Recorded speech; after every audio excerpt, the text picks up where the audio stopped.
زندگی جنت بھی جہنم بھی، یہ خاکی اپنی فطرت میں نہ نوری ہے نہ ناری ہے۔ یعنی اللہ تبارک و تعالی نے انسان کو مٹی سے پیدا فرمایا، اربع عناصر سے، 4 عناصر سے پیدا فرمایا، جس میں غالب اثر اس کا جو ہے مٹی کا ہے، اسی لیے خلق من تراب کہا گیا کہ اس کو مٹی سے پیدا کیا گیا۔ تو یہ پیدائشی اعتبار سے اس کا تعلق اگرچہ کہ مٹی سے ہے، لیکن اس کا عمل یا تو اسے جنتی بنا دیتا ہے اور انتہائی عروج تک اسے پہنچا دیتا ہے، یا تو اس کا عمل جو ہے اسے جہنمی بنا دیتا ہے اور انتہائی پستی تک اسے لے جاتا ہے۔ اور سورہ حامیم سجدہ پارہ نمبر 24 کی آخری آیت، سورہ حامیم سجدہ کی 46ویں آیت میں اللہ رب العزت ارشاد فرماتا ہے، من عمل صالحا فلنفسه ومن اساء فعليها وما ربك بظلام للعبید۔ جو شخص عمل کرتا ہے اپنے بھلے کے لیے کرتا ہے، اور جو کچھ برا کرتا ہے، بدعملی کا شکار ہوتا ہے، اللہ کی معصیت کا شکار ہوتا ہے، اللہ کی نافرمانی کا شکار ہوتا ہے، ومن اساء فعليها، اس کا وبال بھی اسی کی ذات پر ہوتا ہے۔ اور آپ کا رب، اے نبی، آپ کا رب بندوں پر ظلم نہیں فرماتا، آپ کا رب بندوں پر ظلم نہیں فرماتا۔ تو اس آیت شریفہ میں اللہ تبارک و تعالیٰ نے ایک حقیقت بیان فرمائی۔ انسانی زندگی کی حقیقت کیا ہے؟ تو فرمایا انسان کی زندگی کی حقیقت اس کے اعمال ہیں، اس کے اعمال ہیں، اس کی پہچان اس کے اعمال ہیں، اس کا انجام اس کے اعمال ہیں۔ وہ صبح شام جس عمل میں مصروف رہتا ہے، جس کام میں مصروف رہتا ہے، جس طرح کے وہ کام کرتے رہتا ہے، وہی نتیجے کے طور پر اس کے سامنے آتے ہیں۔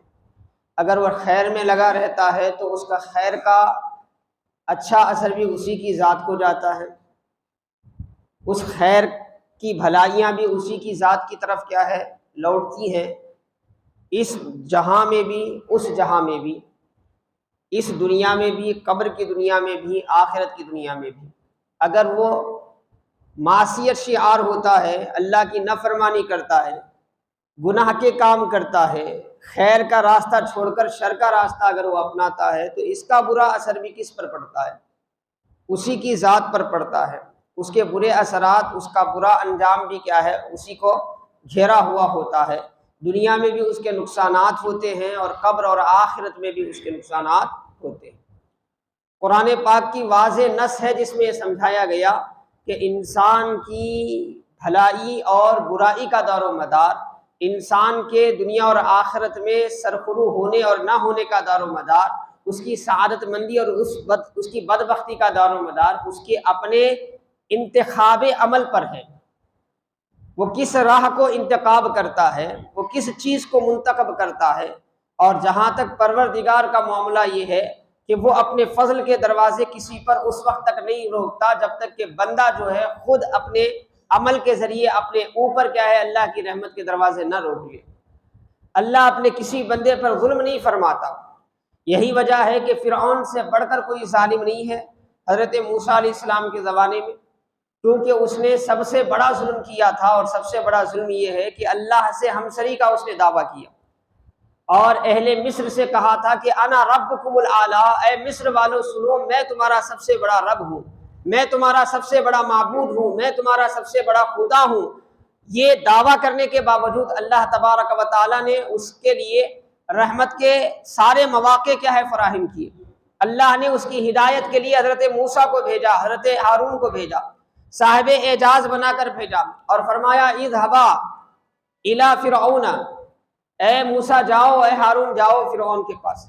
فقولا له قولا لینا لعلہ یتذکر او یخشی، اللہ فرماتا ہے تم اس سے کیا ہے نرم روی کے ساتھ معاملہ کرنا، اس کے ساتھ حکمت والی باتیں کرنا، اس کے ساتھ نرمی سے کیا ہے بات کرنا، شاید تمہارا یہ انداز اسے ہدایت کی طرف لے آئے، ہدایت کی طرف لے آئے۔ تو اللہ تبارک و تعالیٰ یہی اس آیت شریفہ میں بھی فرما رہا ہے کہ وما ربک بظلام للعبید، تیرا رب جو ہے محبوب اے نبی، تمہارا جو رب ہے وہ ہرگز کیا ہے اپنے کسی بندے پر ظلم نہیں کرتا۔ بندہ اپنے عمل کے ذریعے اللہ کے غضب کا یا اللہ کی رحمت کا انتخاب کرتا ہے۔ بندہ اپنے عمل کے ذریعے، اپنے انتخاب کے ذریعے یا تو رب کی رحمت کو وہ دعوت دیتا ہے یا تو رب کے غضب کو وہ دعوت دیتا ہے۔ برائی پر برائی وہ کرتا جاتا ہے، اللہ کی مہلت کو وہ نظر انداز کرتا ہے، شیطان کے بچھائے ہوئے جال پر وہ چلتا چلا جاتا ہے، اس کی راہوں کی وہ پیروی کرتا ہے، تو بالآخر ہوتا کیا ہے؟ اللہ کا غضب اس پر نازل ہوتا ہے، جیسے بنی اسرائیل پر اللہ کا غضب نازل ہوا، جیسے قوم نصارہ پر اللہ کا غضب نازل ہوا، جیسے یہودیوں پر اللہ کا غضب نازل ہوا۔ اگر بندہ اللہ کی دی ہوئی مہلت سے استفادہ کرتا ہے، توبہ کر لیتا ہے، تو حدیث پاک میں آتا ہے، اللہ کے رسول صلی اللہ علیہ وسلم نے فرمایا کسی کا مال گم ہو جائے، مثلا راستے میں تھا وہ اور انتہائی گھنے جنگل میں کیا ہے اس کی سواری کھو گئی، جس میں اس کا سارا سامان تھا، سارا اس کی جمع پونجی اس میں تھی، اور وہ تلاش بسیار کے بعد مایوس ہو کے بیٹھا تھا کہ اچانک اس کے سامنے وہ کھویا ہوا اس کا سامان آ جائے تو اس بندے کو کتنی خوشی ہوتی ہے۔ ایک آدمی جس کا سارا سرمایہ کیا ہے وہ سفر میں لے کے نکلا ہے اس کی سواری کے ساتھ،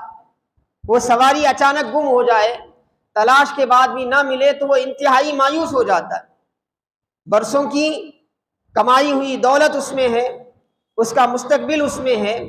اور ایسی حالت میں تلاش کر کر کے کیا ہے انتہائی نا امید ہو گیا۔ اب اسے یقین ہو گیا کہ بھئی میری کھوئی ہوئی چیز نہیں مل سکتی،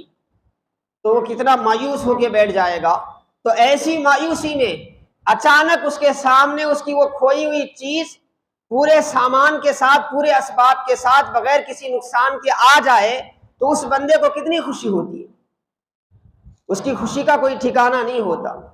وہ بندہ اتنی فرحت میں ڈوب جاتا ہے، اتنے سرور میں ڈوب جاتا ہے، اتنی خوشی میں ڈوب جاتا ہے کہ حاضرین محترم عزیزان گرامی اسے اپنی خوشی کا ٹھکانہ نہیں معلوم ہوتا کہ اس کی خوشی کتنی ہے، وہ خود بیان نہیں کر سکتا، اتنی خوشی اسے ہوتی ہے۔ ظاہر سی بات ہے، اللہ اس مثال کو دیتے ہوئے فرماتا ہے، میرے آقا نے فرمایا رب کو جو ہے اس بندے سے زیادہ خوشی اس وقت ہوتی ہے بندہ جب اپنے گناہوں سے توبہ کر کے اللہ کی طرف لڑتا ہے۔ وہ انسان جسے کھویا ہوا مال مل جائے، جس کے ملنے کی کوئی امید نہیں تھی، جس کے مستقبل کا سارا سرمایہ اس میں لگا ہوا تھا، اسے ملنے کے بعد جتنی خوشی ہوتی ہے اس سے زیادہ خوشی کیوں ہوتی ہے جب بندہ گناہوں کے راستے سے کیا ہے پلٹ کر آ جاتا ہے، توبہ کر کے اللہ کی رحمت کو آواز دیتا ہے، تو رب کو اس سے بھی زیادہ خوشی ہوتی ہے۔ تو بندہ اپنے عمل کے ذریعے یا تو رب کی رحمت کو اپنی طرف متوجہ کرتا ہے، یا اپنے عمل کے ذریعے رب کے غضب کو اپنی طرف متوجہ کرتا ہے۔ اللہ تبارک و تعالیٰ تو اپنے بندوں پر ظلم نہیں فرماتا۔ قرآن میں مختلف انداز سے اللہ تعالیٰ نے یہ بات بیان فرمائی۔ اللہ وما کان اللہ لیظلمہم، اللہ ان پر ظلم نہیں کرتا، ولیکن کانوا انفسہم یظلمون، اللہ فرماتا ہے وہ خود اپنے آپ پر ظلم کرتے، ایسے عمل کرتے ہیں جس کا نتیجہ جو ہے اللہ کا عذاب ہے، جس کا نتیجہ جو ہے اللہ کا عتاب ہے۔ تو پورے قرآن میں آپ کو اسی بنیاد کو سامنے رکھ کر کیا ہے آپ قرآن پڑھیں تو پورے قرآن میں آپ کو بے شمار آیتیں ملیں گی جو ہمیں یہ سمجھا رہی ہیں کہ ہم اللہ کی رحمت اس دنیا میں ہو، قبر میں ہو، آخرت میں ہو، رب کی رحمت کا انتخاب کرنا بھی ہمارے اپنے عمل پر ہے، اور رب کے غضب کو اپنی طرف اللہ نہ کرے دعوت دینا بھی کیا ہے یہ ہمارے اپنے عمل پر ہے۔ اگر ہم راہ راست کو اختیار کریں گے، اگر ہم اللہ اس کے رسول علیہ السلام کے بتائے ہوئے طریقے پر کیا ہے اپنی زندگی کو کیا ہے ڈھالنے کی کوشش کریں گے، عبادت ہو، معاملات ہو، اعتقادات ہو، ہر معاملے میں ہم قرآن و سنت کے تعلیمات کو پیش نظر رکھ کر کیا ہے اپنی زندگی گزاریں گے، تو ظاہر سی بات ہے اللہ ہم سے راضی ہوگا، جیسے ہم سے پہلوں سے اللہ راضی ہوا ہے، اور اللہ جس سے راضی ہوتا ہے اس کے لیے رحمت کے دروازے کھل جاتے ہیں، اس کے لیے برکت کے دروازے کھل جاتے ہیں۔ اللہ پاک ایسے بندے کے وقت میں برکت عطا فرماتا ہے، اللہ پاک ایسے بندے کے اعمال میں برکت عطا فرماتا ہے، اللہ پاک ایسے بندے کے عمر میں برکت عطا فرماتا ہے، اللہ پاک جس سے راضی ہو جاتا ہے اس کی نسلوں میں اللہ پاک برکتیں عطا فرماتا ہے۔ صرف دنیا کا معاملہ نہیں، جب ایک دن اس دنیا سے ہر اچھے و برے کو جانا ہی ہے، اب جانے کے بعد جو صبح قیامت تک برزخ کی زندگی ہے، وہاں بھی اس کے لیے کیا ہے، رحمت کے دروازے کھلتے ہیں، وہاں بھی اس کے لیے رحمت کے دروازے کھلتے ہیں۔ اس کے دوست اس کو فراموش کر دے، اس کے بیوی بچے اس کو بھولا دے، اس کے چاہنے والے اس کو یاد کرنا چھوڑ دیں، کوئی اس کا پرسان حال نہ ہو، تب بھی کوئی پرواہ کی، کوئی پریشانی کی بات نہیں ہوتی، کیونکہ خود رب کائنات کی رحمت اس بندے کا خیال رکھتی ہے، خود رب کائنات کی رحمت اس بندے کا خیال رکھتی ہے۔ اللہ پاک اس نیک بندے کا جس نے دنیا میں اپنے رب کو راضی کر لیا، اپنی رب کی رحمت اپنے لیے واجب کر لی، جب وہ قبر میں جاتا ہے تو اللہ پاک اس مٹی کے گڑھے کو، جسے ہم اپنی ماتے کی آنکھوں سے صرف مٹی کا گڑھا دیکھ رہے ہیں، اس بندے خدا کے لیے جنت کا ایک باغیچہ بنا دیتا ہے، جنت کا ایک باغیچہ بنا دیتا ہے۔ پھر حشر میں وہ بندہ اٹھتا ہے تو بڑی شان سے اٹھتا ہے، اللہ ان کے استقبال کے لیے فرشتوں کو جنتی سواریاں دے کر بھیجتا ہے کہ جاؤ ان سواریوں پر سوار کر کے کیا ہے، بڑے اعزاز کے ساتھ میرے بندے کو میدان محشر میں لاؤ۔ اللہ اپنی رحمت میں کیا ہے، جگہ دیتا ہے، بے شمار کرم کے دروازے اس کے لیے کھول دیے جاتے ہیں، پھر اپنے کرم سے اللہ پاک اس بندے کو اپنی فضل والی جنتیں عطا فرماتا ہے، فضل والی جنتیں عطا فرماتا ہے۔ تو حاضرین محترم عزیزان گرامی، سورہ حامیم سجدہ کی اس آیت میں صاف صاف بتا دیا گیا کیا، من عمل صالحا فلنفسی، اگر کوئی نیک عمل کا انتخاب کرتا ہے، اپنی صبح شام کے لیے اچھے اعمال کا انتخاب کرتا ہے، اپنی زبان کو خیر میں لگاتا ہے، اپنی نگاہ کو خیر میں لگاتا ہے، اپنی سماعت کو خیر میں لگاتا ہے، اپنی طاقت کو خیر میں لگاتا ہے، اپنے پیسے کو خیر میں لگاتا ہے، الغرض اس کا اٹھنا بیٹھنا چلنا پھرنا اچھائی کے لیے ہوتا ہے، خیر کے لیے ہوتا ہے، تو بھلائی کے لیے ہوتا ہے، اللہ پاک اس کے عمل کو ضائع نہیں کرتا، بلکہ وہ عمل اس کے لیے دنیا و آخرت میں برکت کا باعث بنتا ہے، دنیا و آخرت میں رحمت کا باعث بنتا ہے، دنیا و آخرت میں اللہ کی عنایتوں کا باعث بنتا ہے۔ اور اس کے برخلاف ومن اساء فعلیہا، میرے اللہ رب العزت فرماتا ہے جو اپنے آپ کے ساتھ برا کرتا ہے، اللہ کی نافرمانی کر کے اپنی زبان کو غلط چیزوں میں لگاتا ہے، جھوٹ میں لگاتا ہے، غیبت میں لگاتا ہے، چغل خوری میں لگاتا ہے، تہمت باندھنے میں لگاتا ہے، اپنی سماعت کو غلط کاموں میں لگاتا ہے، اپنی بصارت کو غلط کاموں میں لگاتا ہے، اپنی آنکھ کا استعمال غلط کاموں میں کرتا ہے، اپنی طاقت کا استعمال غلط کاموں میں کرتا ہے، اللہ کی دی ہوئی دولت کا استعمال غلط کاموں میں کرتا ہے، اللہ کی دی ہوئی سمجھداری اور فہم کا استعمال غلط کاموں میں کرتا ہے، تو حاضرین محترم عزیزان گرامی، ومن اساء فعلیہا، رب کائنات فرماتا ہے جو برا کرتا ہے نتیجے میں برا ہی اس کی طرف پلٹتا ہے، دنیا میں بھی اور آخرت میں بھی، دنیا میں بھی آخرت میں بھی اللہ پاک اس کے عمل کے مطابق اس کو بدلا دیتا ہے۔ اور جہاں تک معاملہ ہے نا، ہم شکوہ و شکایت کرتے ہیں، کبھی اپنے اعمال کا جائزہ نہیں لیتے کہ بھائی ہم مومن ہیں، ہمارے ساتھ ایسا ہو رہا ہے، ہم ایمان والے ہیں، ہمارے ساتھ ہی ایسا ہو رہا ہے، تو اللہ فرماتا ہے وما ربک بظلام للعبید، آپ کا رب اے نبی کبھی اپنے بندوں پر ظلم نہیں کرتا،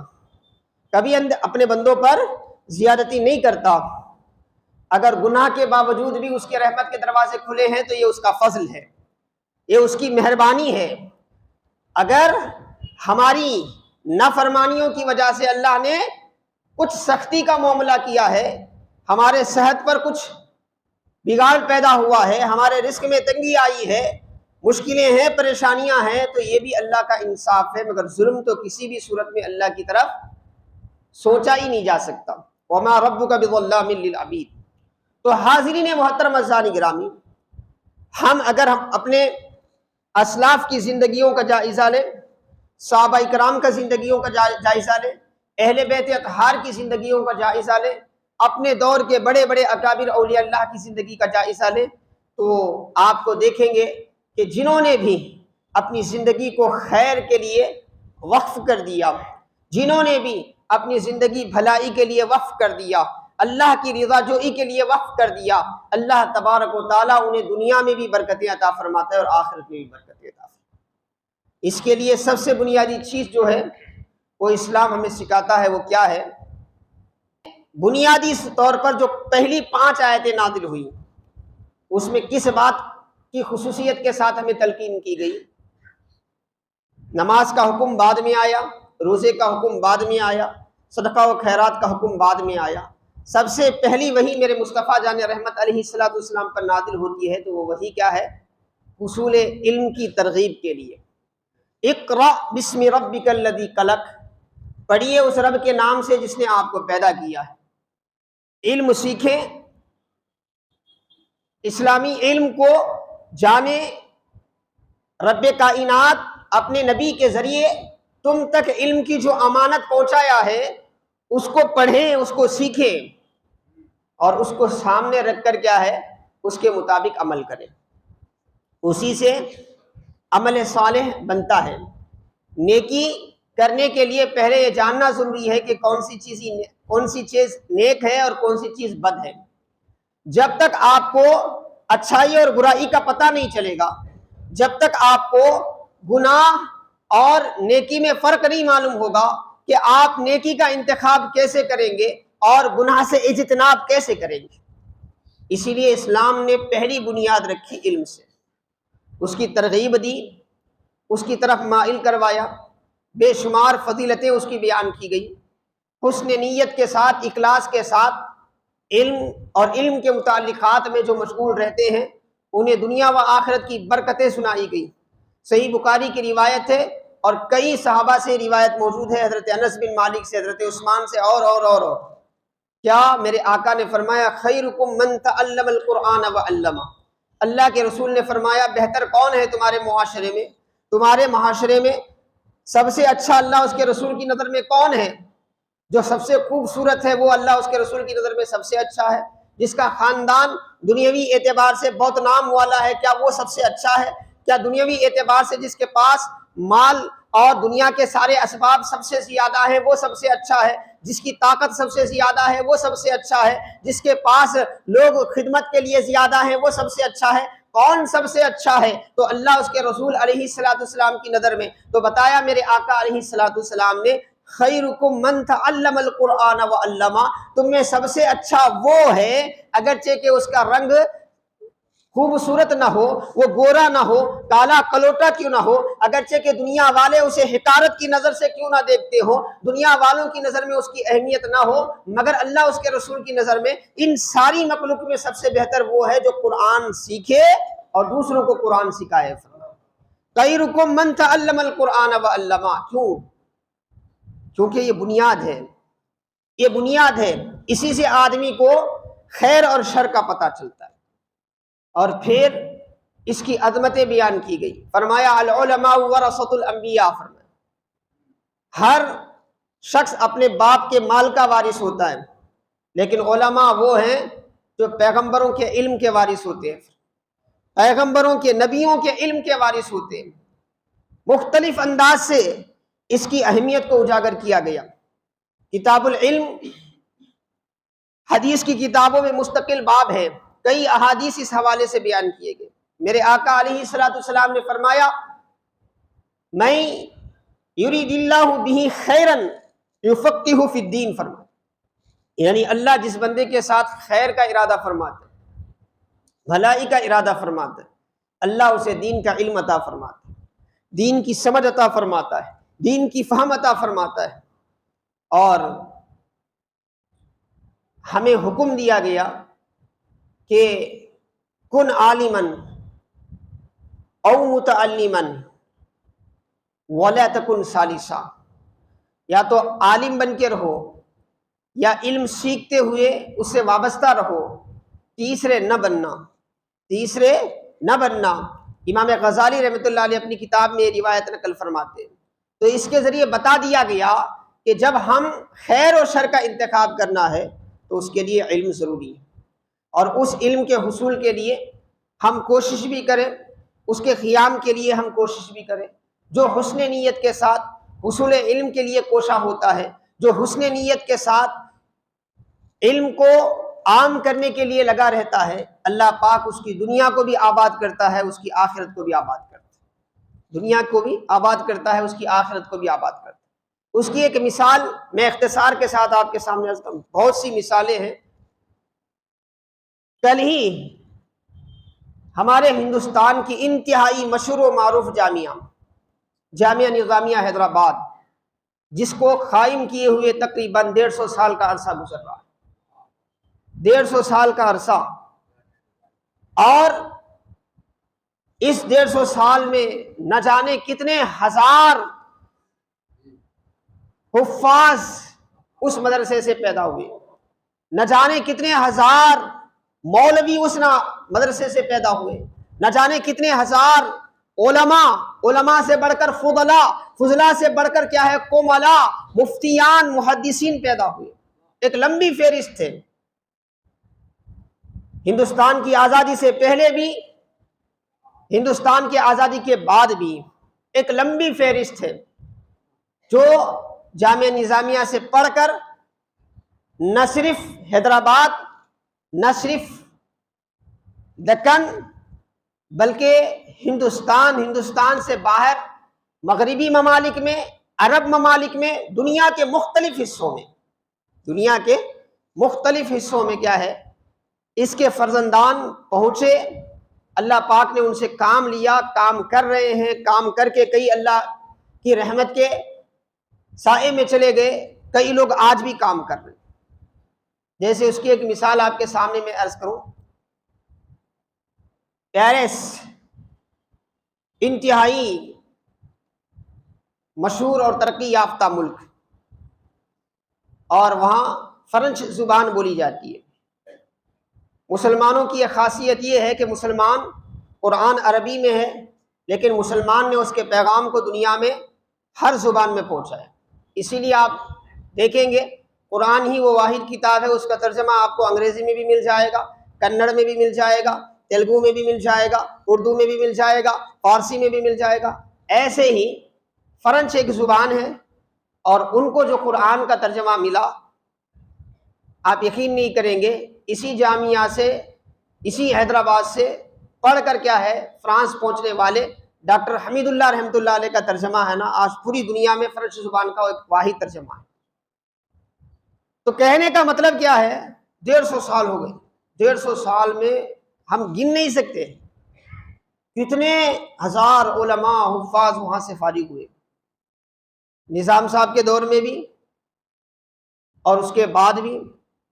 کئی ایسے ہیں جن کی خدمات پر کیا ہے ابھی پردے پڑے ہوئے ہیں، کیونکہ پولیس ایکشن کا جو دور گزرا نا، اس میں بہت سے اہل علم کی زندگیوں پوشیدہ ہو گئی، کہاں سے نکلے تھے، کہاں پہنچے تھے، کیسے پہنچے تھے، کہاں کہاں ان کا کام ہوا۔ لیکن حاضرین محترم عزیزان گرامی، ایک خصوصی بات میں آپ کے سامنے عرض کرنا چاہتا ہوں۔ اس کے جو فاؤنڈر ہیں حضرت امام شیخ الاسلام عارف باللہ امام محمد انوار اللہ فاروقی رحمۃ اللہ علیہ، حضرت عمر فاروق کی اولاد سے ہے، 40ویں نمبر میں جو ہے 40ویں پشت میں آپ کا نسبی سلسلہ حضرت عمر فاروق سے ملتا ہے۔ حضرت امام انوار اللہ فاروقی رحمۃ اللہ علیہ، آپ کی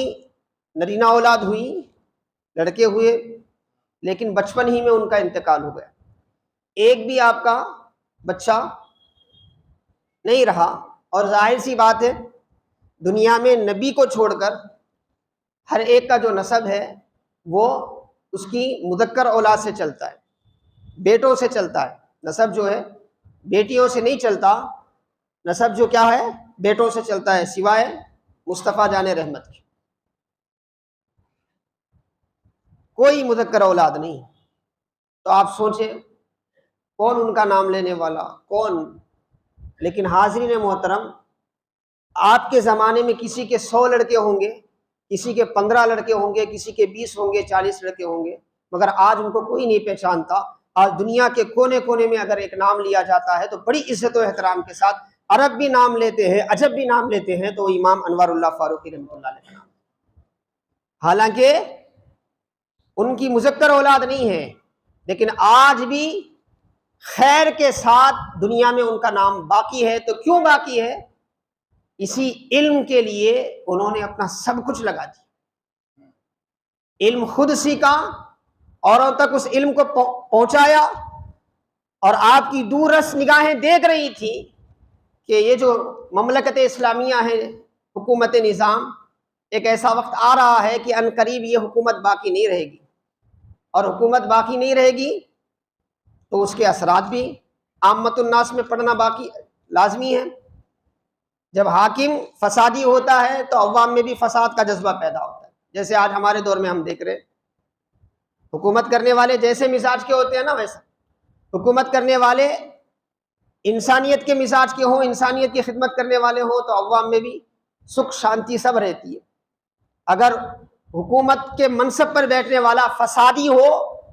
ظالم ہو، جس کے پاس انسانیت کے خون کی کوئی اہمیت نہ ہو، تو اس رعایا میں بھی ایسے لوگ پیدا ہو جاتے ہیں جن کی فکر اسی طرح ظالمانہ ہوتی ہے۔ اور یہ چیز آج کے دور کے مسلمانوں کو سمجھانے کی ضرورت نہیں ہے، اچھی طرح سے ہمیں اس کا تجربہ ہے۔ لیکن بانی جامعہ نے دیکھا کہ بھائی اب حکومت ختم ہو جائے گی تو اس کے ساتھ ساتھ اس کا اثر جو ہے مسلمانوں پر، ان کے اسلام پر، ان کی تہذیب پر پڑے گا، اس کو باقی رکھنا تو کیا کیا جائے؟ تو اس کے لیے آپ نے اپنے شاگردوں اور اپنے ساتھیوں سے مل کر کیا ہے، جو مخلص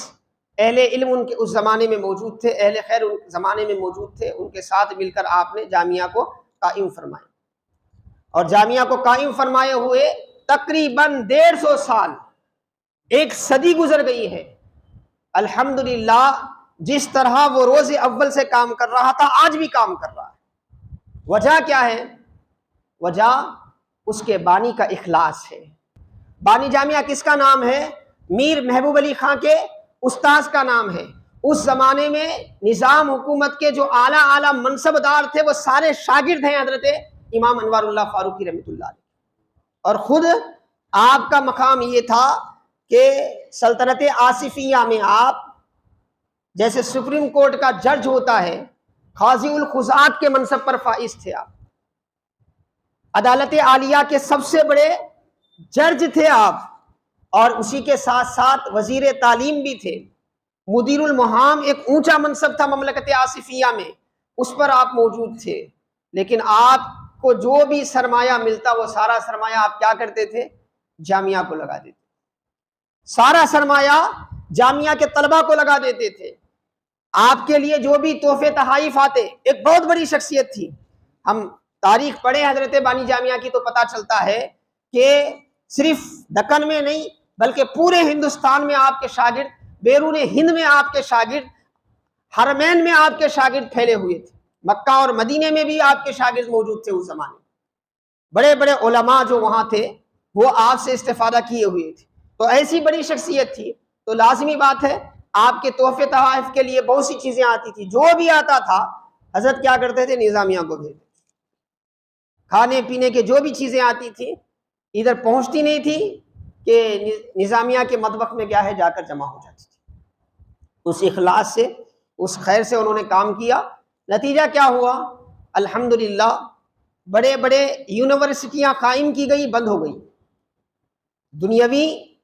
سوچ کو سامنے رکھ کر، دنیاوی مفاد کو سامنے رکھ کر، دنیاوی فائدہ سامنے رکھ کر کیا ہے بڑے بڑے کالجز کھولے گئے،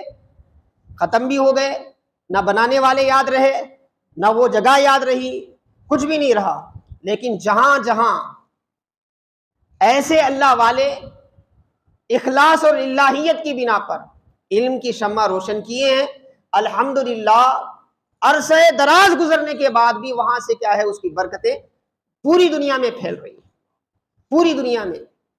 کیوں کیا ہمارے بزرگان دین نے؟ اسی لیے کہ وہ جانتے تھے کہ قرآن کا یہ اعلان ہے، من عمل صالحا فلنفسی ومن اساء فعلیہا، یعنی جو بھی عمل انسان کرتا ہے اسی کا نتیجہ دنیا اور آخرت میں اس کے سامنے آتا ہے، دنیا و آخرت میں اس کے سامنے آتا ہے۔ اگر وہ خیر کے لیے